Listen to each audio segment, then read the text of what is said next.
Ainda com a voz não 100% e a cara também meio acabada aqui, de quem ainda está se recuperando, né? Eu estive doente aí nessas últimas semanas, por isso não consegui vir aqui conversar com vocês logo que eu terminei a leitura desse livro, mas chegou o momento. Acho que minha voz já está suficientemente ok, eu consigo expressar aqui para vocês como foi a experiência de leitura. E já adianto que esse livro fala sobre falta de esperança, falta de perspectiva e principalmente sobre a falta de confiança entre os seres humanos. Adolescentes japoneses são selecionados ali aleatoriamente, jogados em uma ilha e num jogo aterrorizante onde só poderia sobrar um. Hoje a gente fala sobre Battle Royale, esse clássico japonês que tem adaptação para filme, inspirações. Vamos falar um pouco sobre essa experiência de leitura, que para mim eu já adianto que foi ótima, gostei muito desse livro e vamos falar sobre alguns aspectos da obra aqui. Então, Battle Royale faz referência a uma luta livre. No começo do livro aqui a gente tem uma parte que isso é explicado pra gente, o que é Battle Royale. Então, é como se fosse uma luta que as pessoas podem recorrer a qualquer tipo de subterfúgio para acabar umas com as outras. Basicamente, seria isso. A gente tem de pano de fundo e também de protagonista, se a gente pode falar assim, um estado totalitário que ele tenta com uma forma de opressão, né? Então é um estado opressivo, controlar aquela população japonesa e evitar que outros países, como os Estados Unidos, eles tenham qualquer tipo de interferência aqui na sociedade japonesa.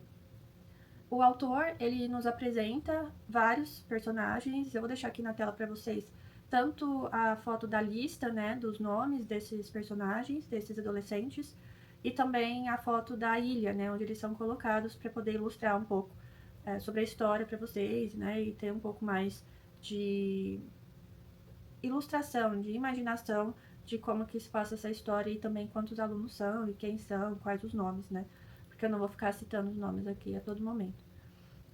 Então vocês já viram aí algumas imagens, ambientação feita. Vamos para síntese, né, para resenha. O que é essa história, além disso que eu já comentei.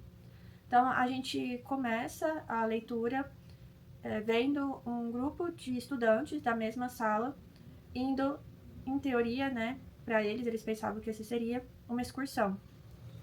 Chegando ali antes de chegar de fato naquele lugar, né, que eles pensavam que eles estavam indo, ainda no transporte, algo estranho começa a acontecer, as pessoas, esses alunos, eles começam a sentir sono, uma sonolência assim inexplicável, de repente, e um deles percebe mais ou menos o que está acontecendo. Ele tenta resistir, não dormir, não apagar ali, não perder seus sentidos, mas ele não consegue também, e ele é levado à sonolência e acaba dormindo e perde a noção do que estava acontecendo em volta. Eu já vou deixar aqui logo no início que vai ter spoiler esse vídeo, então eu vou falar dos acontecimentos aqui do livro, mas eu quero trazer algumas reflexões também, então eu não vou privar esse vídeo aqui de spoiler. Então já deixo aqui o aviso, porque se alguém quiser ler o livro sem saber nada de spoiler do que vai acontecer com os personagens, eu recomendo você parar aqui esse vídeo e depois você volta. Um outro aspecto, né, que eu gostaria também de colocar nesses parênteses aqui é que eu tenho uma sequência de vídeos aqui no canal, que eu vou deixar listado no box de descrição, que esses vídeos eles conversam, os temas desses vídeos eles conversam com a temática desse livro aqui. Basicamente é o vídeo de Desumanizando o Ser Humano e também o vídeo sobre Neuromancer, que eu acho que conversa bastante aqui. E a gente vai ter mais um vídeo que conversa com a temática deste. E eu vou deixar tudo no box de descrição. Se você ainda não teve a oportunidade de assistir, recomendo que você assista, porque vai complementar bastante os pontos que eu estou trazendo aqui para esse vídeo. Bom, parênteses fechado, vamos seguir para mais aspectos aí que aconteceu no começo dessa história. Então, ali poucos momentos após essa cena que eu descrevi para vocês, esses alunos eles chegam na ilha. Eles não sabiam que eles estavam indo para uma ilha, né? Mas eles simplesmente acordam numa ilha. Ali, eles acordam numa espécie de simulacro de uma sala de aula, e a pessoa que está lá à frente daquela sala é também um simulacro de um professor que eles tinham, um professor que a gente descobre que foi morto pelo Estado.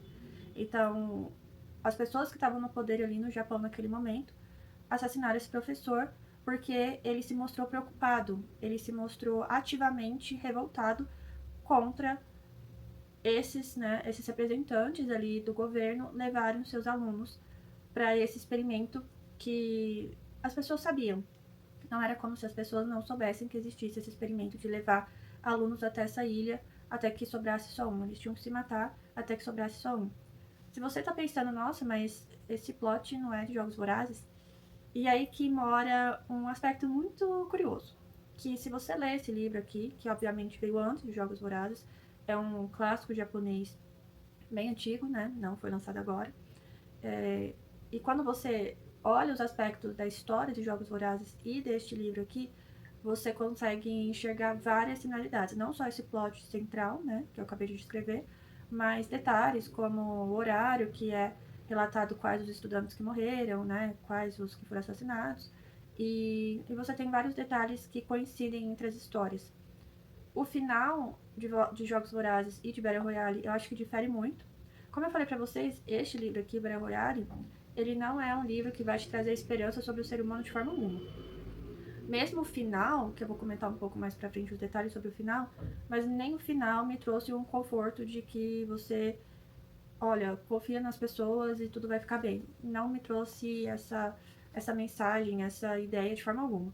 Então, é o livro inteiro essa recorrência de desconfiança mútua. Por que as pessoas estão tomando aquele tipo de atitude, aquele tipo de decisão? Eles estão ali, então, naquela sala. Essa pessoa, esse representante do Estado, né, japonês, começa a falar o que vai acontecer. Então, a gente tem uma visão perturbadora de uma figura de professor ali na frente, mas que na verdade era só o mensageiro do apocalipse. Falando, olha, vocês estão aqui, vocês foram a turma sorteada do experimento, né, desse governo esse ano, são vocês, e vocês têm que se matar até sobrar um. Você tem essa cena, né, bem perturbadora, de uma figura que seria o professor ali na frente desses alunos, falando que eles vão receber armas, né, cada um vai receber um tipo de arma diferente, e que eles vão ter que se matar até sobrar um. E eles também percebem que eles estão com uma coleira. E isso é falado, né, objetivamente, ele não tem que adivinhar, isso é falado nessas descrições aí das regras, que se eles tiverem quadrantes proibidos, essa coleira explode, ou seja, eles morrem. E também eles vão ficar sendo monitorados, né? Essa coleira ela tem uma espécie de GPS, então você tem aí um aspecto de controle desses adolescentes sendo monitorados o tempo todo. Além de todo aquele estresse, né, de você falar para adolescentes que eles têm que se matar e até um sobreviver, você tem essa vigília incessante e também você tem uma reação de alguns alunos. Nesse momento, você começa a perceber a personalidade de cada personagem. Então, você tem um que se revolta e tenta defender uma colega de sala e acaba sendo morto logo ali no início. Um dos personagens aqui principais, ele é o melhor amigo desse que morre já de início, né, ali dentro dessa sala de aula, desse simulacro, como eu falei para vocês. E ele fica muito abalado e ele começa a se perguntar quem dos alunos que vai fazer parte disso ou não. E aqui eu faço uma referência ao meu vídeo lá, né, Desumanizando o Ser Humano, em que eu falo sobre a origem do mal, da maldade, né, porque os alunos eles vão começar a se perguntar, então quem vai participar desse jogo? No primeiro momento eles falam, não, ninguém vai participar, mas alguns deles já estão maquinando ali como matar os seus colegas de classe, outros vão ficar revoltados, como que isso pode estar acontecendo, como colegas de classe, alguém que senta ali do seu lado é capaz de tentar alguma coisa contra você, ser violento. Então você já começa a perceber isso e é uma referência, né, sobre essa avaliação de onde nasce o mal, sobre o passado desses alunos. Então a gente começa a entender alguns deles, dois deles, né, esses melhores amigos, eles foram órfãos, outros deles já sempre tiveram aspectos muito cruéis no seu dia a dia, então eles já agrediram colegas de sala, eles não sentem muito remorso ao fazerem isso, né, a maltratar outras pessoas. Então você já vai conhecendo, assim, um pouco de como essas pessoas, esses adolescentes, eles são, né? O autor, ele vai entregando pra gente alguns aspectos singulares ali dessas pessoas, né? Que a gente vai acompanhando aí por quase essas 700 páginas. E aí vocês podem estar se perguntando, tá, mas esse estado, ele fala que ele faz esse experimento por quê, né? Porque, assim, como eu falei, isso não é um segredo, né? para a sociedade sabe. Então esse é um meio deles também conseguirem fazer um controle dessa sociedade, né, de mostrarem o quão longe eles podem chegar de violência, né, e o quanto que eles estão na mão desse Estado. Eles não têm muito para onde ir, eles têm que seguir o que esse Estado está falando, por mais que seja uma coisa absurda, do tipo, matem todos os seus colegas de classe até sobrar você, e se você quiser usar requinte de crueldade, tudo bem. Então, o que, que o Estado fala, né? Por que, que ele justifica? E aí eu vou ler um trecho aqui que eu anotei para vocês. A justificativa da matança é mostrar para a população como o ser humano pode ser cruel e como não podemos confiar em ninguém. Esse aqui é o cerne, é o central aqui do livro e dessa mensagem, digamos assim, da história, sabe? É uma violência desenfreada mesmo. Aqui você consegue ler algumas cenas bem gráficas, tá? Então tem algumas cenas aqui que é gore mesmo, assim, é uma descrição muito sistematizada e pormenorizada do ato. Então, assim, o aluno usou uma faca de determinada forma e ele, o autor, né, ele vai descendo bem fundo nos detalhes e fica agora algumas cenas, sim, desse livro. E eu pretendo ver o filme, né, a adaptação que foi feita, eu vou assistir o japonês mesmo. Eu sei que tem bastante crítica, né, se você olha no Google, tem bastante crítica de quem já assistiu por conta da atuação dos atores, mas eu gostaria de ter a experiência de ver a adaptação, né, do filme japonês mesmo.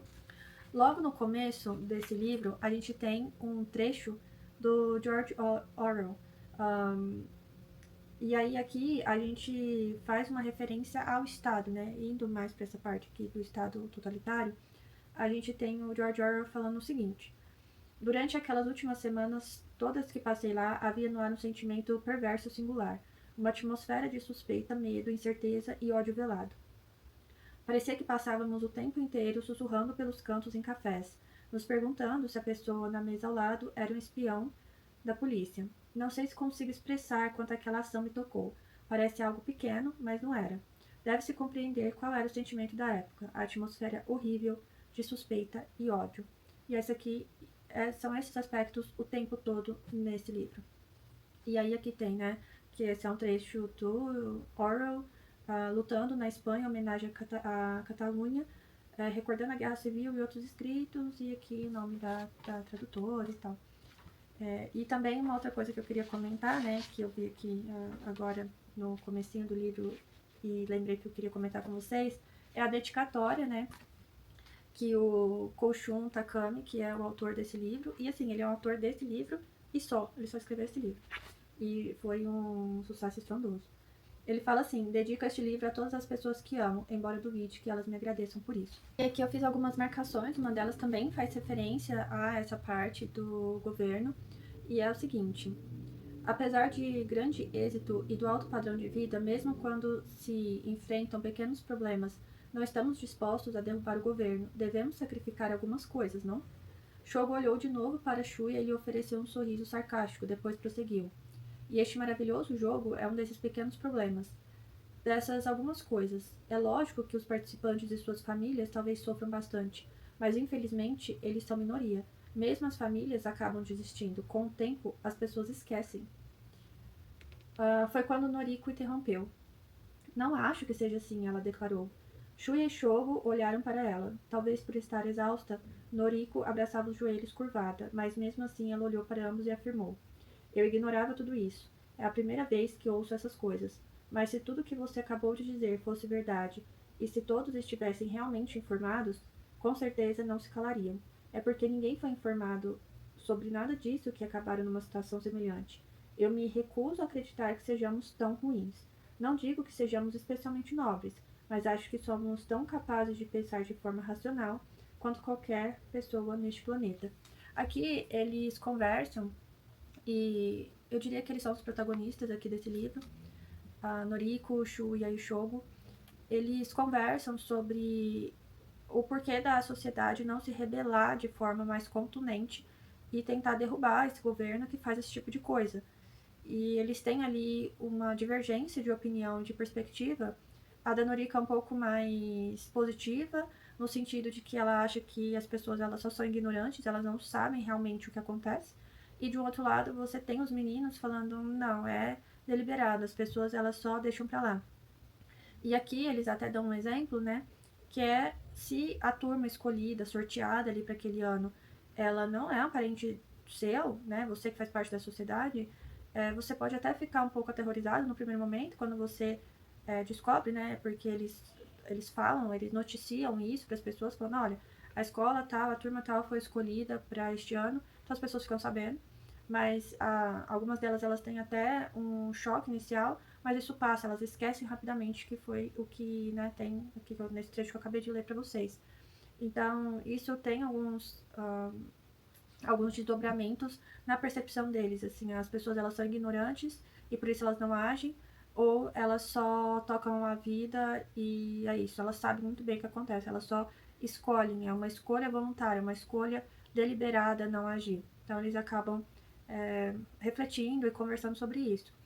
Algumas vezes esse tema ele volta, porque à medida que as pessoas, né, os alunos, os colegas deles, eles vão ficando, alguns deles vão ficando mais violentos, eles voltam nesse tipo de questionamento, de onde que foi que tudo ficou dessa forma, como que as pessoas chegam a esse ponto, se alguns deles já nasceram pessoas ruins, ou se o que aconteceu com elas a tornaram. Então isso também é um tema que, assim, pelo tema do livro, a gente já poderia adiantar, né, prever que isso viria também como um tema abordado aqui no livro, mas é de fato. Então, as pessoas aqui, algumas delas a gente percebe que elas são só maldosas, elas não tiveram nenhuma dificuldade na vida. Um dos rapazes aqui que mais matam é só porque ele não sente nada e a gente tem acesso aos pensamentos dele aqui, que ele fala, eu não sinto nada, eu não tenho sentimento nenhum, eu nunca tive sentimento algum. E em outros casos, né, uma menina também que ela mata algumas vezes ali com requinte de crueldade, a gente tem acesso a um passado dela extremamente horrível. E aqui eu acho que vale também comentar com vocês sobre as histórias, por exemplo, dessa menina, as histórias horripilantes. E pensa que eles são jovens, adolescentes, pré-adolescentes. Então você tem meninas que já foram prostituídas, você tem meninas que foram abusadas por professores, por homens mais velhos. Isso é recorrente aqui. Então você tem esse tipo de abordagem também. É extremamente desconfortável de ler e te leva para o buraco social. Essa sociedade, ela está totalmente arrebentada. Ela é uma sociedade que você tem esse tipo de jogo acontecendo, que é feito pelo próprio Estado, né, que deveria ali zelar pelo bem, né, social, e você vê o oposto. E você tem esse tipo de situação escancarada, né. Na página 25, a gente tem uma passagem que eu achei bem interessante também, que na verdade, é um trecho do romance O Corpo, de Stephen King. E a citação fala assim: amigos surgem em sua vida e dela desaparecem. E na nota de rodapé a gente, né, tem que essa é uma citação desse livro do Stephen King. E, e aí a gente tem uma extensão, né, dessa citação, que é o seguinte: amigos surgem em sua vida e dela desaparecem, como garçons num restaurante. Você nunca notou isso? Então essa falta de esperança, né, que você pode ter nos seus amigos também. E aí, ainda nessa página 25, a gente tem outros aspectos aqui dessa sociedade. Então, por exemplo, talvez seja melhor aproveitar para explicar um pouco sobre religião. Nesse país, assentado num tipo peculiar de socialismo estatal, cujo ápice é o detentor do poder máximo, denominado Supremo Líder, vivemos sob um regime fascista bem-sucedido, em que outra parte do mundo há algo tão malévolo. Shinji Mimura segredou certa vez, franzindo o rosto. Não existe algo a que se possa chamar de religião, o que é apenas uma crença no sistema do Estado, que não chega a infringir qualquer religião existente. Portanto, as atividades religiosas são livres, desde que moderadas, mas em contrapartida não há nenhuma garantia sobre elas. Assim, apenas os verdadeiros fiéis continuam a praticá-las.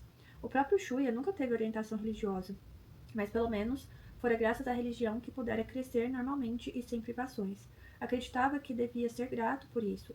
Havia também orfanatos estatais, cujas instalações e sistemas deviam ser péssimos, não passando de centros de treinamento de soldados das Forças Especiais de Defesa. Tem um outro aspecto desse livro aqui que me lembrou Round Six. Assim, o que foi... Outro parênteses. O que foi a terceira temporada de Round Six, né? Na minha humilde opinião, horrível. Eu assisti a primeira temporada, a segunda temporada eu falei assim, nossa, muito bom. Chegou a terceira, meu Deus, gente, achei ruim, ruim demais, aquele final muito ruim. Mas tem um aspecto ali de Round Six pra quem assistiu, que é, e aí não é um spoiler, né, gente, da série, assim, é o, logo no início da primeira temporada a gente já enxerga isso, que as pessoas, elas apostam em quem vai ganhar.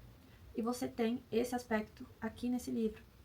Ou seja, não o fundo do poço, né, que eu falei pra vocês que são todas essas situações, você ainda tem a cereja no bolo, que é pessoas ricas ali desse lugar, né, nesse caso do Japão aqui, onde se passa a história, elas apostam em qual aluno elas acham que vai ganhar.